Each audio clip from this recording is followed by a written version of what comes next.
Okay, so pina-finalize ko na yung aking extender.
Okay.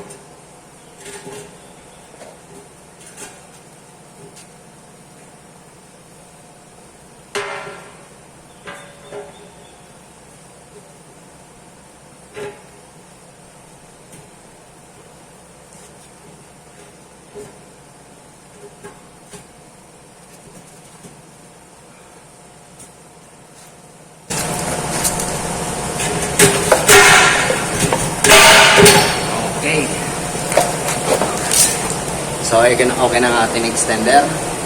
So, konting linis lang yan, hindi na mahalatang may dugtong yan. Okay, so abangan nyo pa yung susunod na gagawin ko rito. So, maraming salamat sa pagsama. Okay, kumusta kayo lahat? Update tayo sa aking ginagawang rocket stove. Ayan, pinag-iwalay ko na siya. Okay, kukunin natin ang kanyang mga nomenclature ng bawat piyesa na ito. Okay, so ito yung aking pinakabagong rocket stove na ginagawa ngayon. Ginawa ngayon. Okay, so ito yung kanyang pinaka-base. Ang base niya, ganito ang itsura.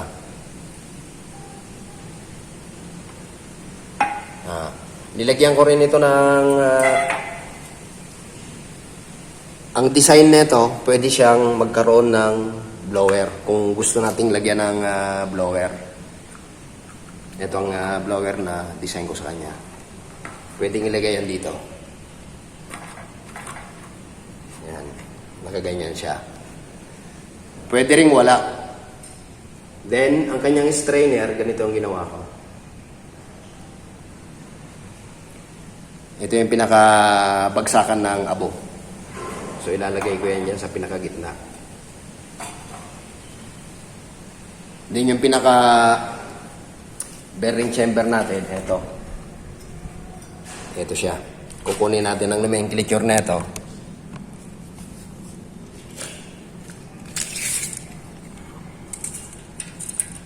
Eksaktong 15 inches.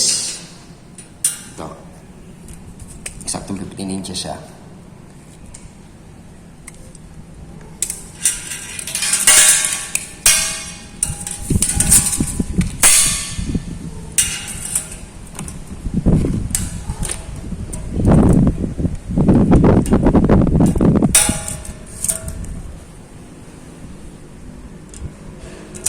Then yung pinakasalangan natin, ang pinakahaba niya,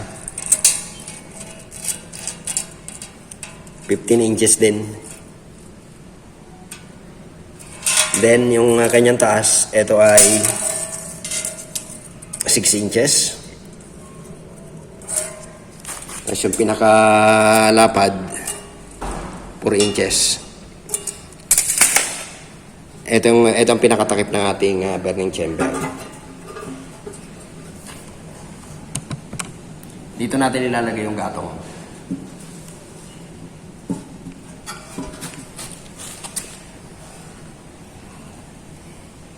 Hindi lang masyado makita kasi ito yung mga aking ito yung mga aking rocket stove. Okay, itong portion na ito, ipapatong natin ito rito sa ating pinaka-base. Then yung isang yun naman, yun ang pinaka-riser. I mean, dalawa tawag ko rito, extender or riser. Okay, so ipapatong ko muna ito sa pinaka-base niya.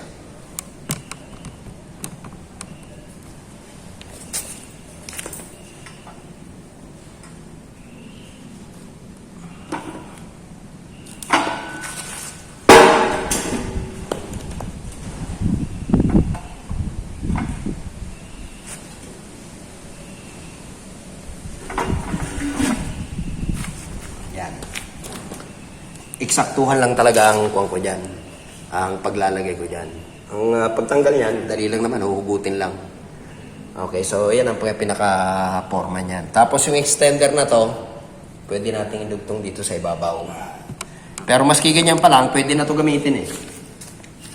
Maski ganito pa lang ang ating rocket stove. Pag nakapix na yan, pwede nang gamitin yan. Then yung ating mga patungan ng kaldero, detachable ito. Yan. Yan, ganito lang ang ginawa ko dyan. Pwedeng ikapit dito yan. Natatanggal yan para madaling baklasin. I mean, para hindi sagabal. Natatanggal lahat ito.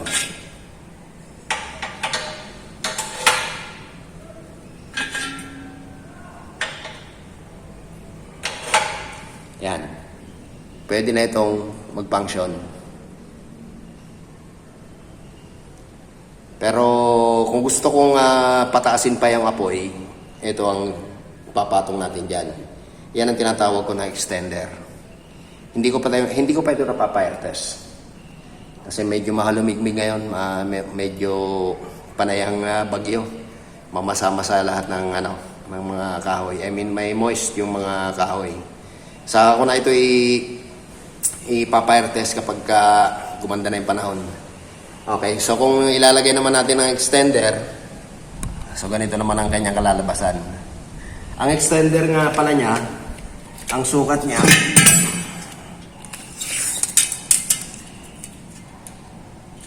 (15 into 1/2).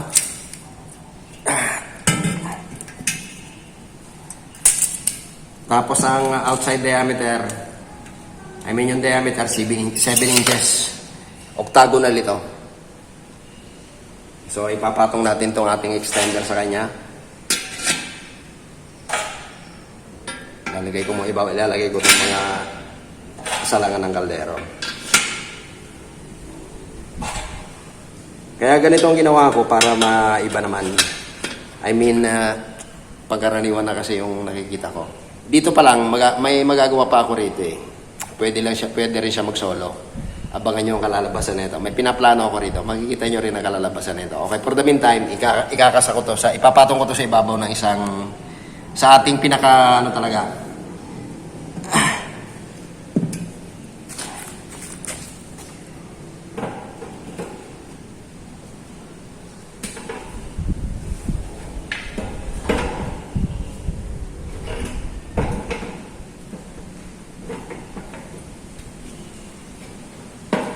Nahanap pa ko yung tamang angulo. Ano kasi ito eh, parang tawag dito. Eksaktuhan kasi ang pagkakalagay ko na ito eh.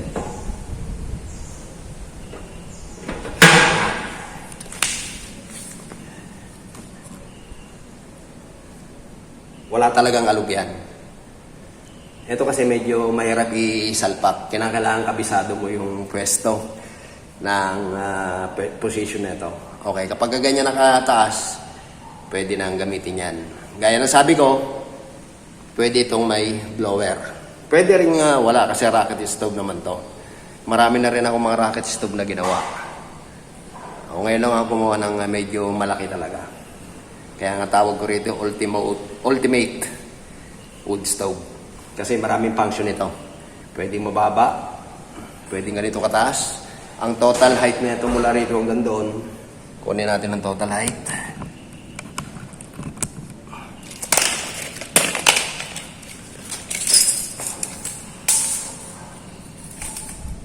(34 inches). Eksaktong 34 inches ang taas ng aking rocket stove na ito. Kaya naman ako naglagay ng pinaka-blower dito.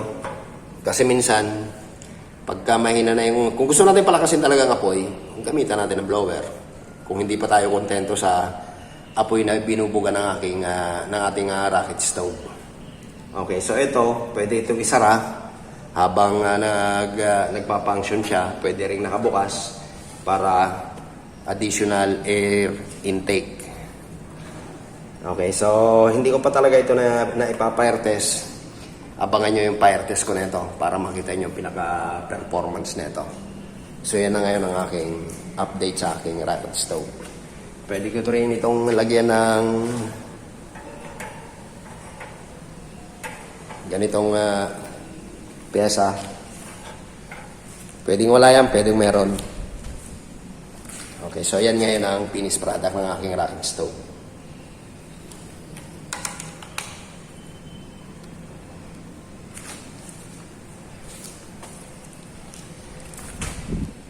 Okay, so hanggang dito na lamang muna uli. Sana may napulot kayong idea sa paggawa ng ganitong klase ng mga kalan na mga wood stove. At sana may maisip ulit ako rito. Nag-iisip ako ng gagawin dito sa upper portion na ito, sa kanyang extender. Okay, so hanggang dito na lamang muna uli. Pinasilip ko lang sa inyo yung finished product. Abangan nyo yung fire test na ito. Sana may natutunan kayo. Salamat sa mga bagong subscribers. Until then.